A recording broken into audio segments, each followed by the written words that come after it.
Maria Cruz hatid ang chika sa Showbiz Spotlight.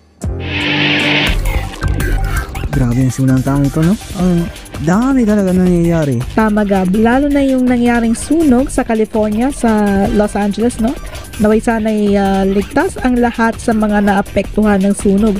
Lalo na po yung mga Pilipino dyan na nakatira. Pati na yung pamamaril sa ina na kakapasa lang sa licensure for teaching yun. Yun, di ba? Oo, tas kakatid lang ng kanyang anak sa eskwelahan. Naawa ko sa bata na pag-uwi lang niya sa bahay, maririnig niyang wala na ang kanyang ina. Tama, Dream Car. Kaya nakikiramay kami sa pamilya ng nasawing ina at sana'y mahuli na agad-agad yung mga salarin. Tama. Bahala na ang Diyos, pati ang karma, sila na mismo titira sa dalawang yan. Sana mahuli. Pero sana ngayon, kahit ilang araw na ang 2025, dapat munang happy lang tayo, no? At walang bad vibes. Ayaw nga pala. Hoy, dakog ilang. Saan ka naman? Bumalik ka na dito. Nako. Araw ka ng absent. Ito, namimiss ka nitong dalawa. Baka ako pa mag-alsa sa'yo pabalik dito. Ito naman kung makabiro parang di kasali. Ay, grabe naman. Ay, Diyos mia. Nag-extend pa yata yun ng bakasyon. Pero, kaya mo na? Ay, nako. Sige, promo na tayo. Sige.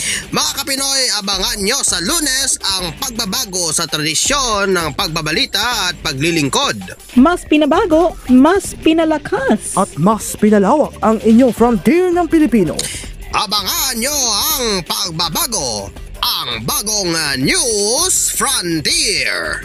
At yan ang mga detalyeng aming nakalap sa ating mas malawak na pagbabantay. Kami ang inyong frontier ng Pilipino. Hanggang sa Lunes.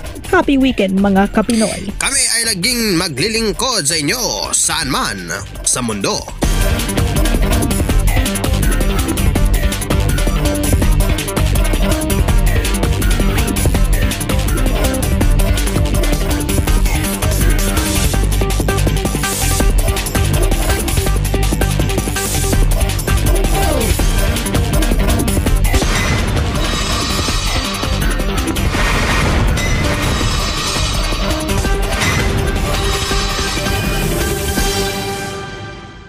Ang programa nito ay rated SPG, striktong papnubay at gabay na magulang ang kailangan. Maaaring may masisenang tema, lengguwahe, arasan, sexual, horror o droga na hindi angkop sa mga bata.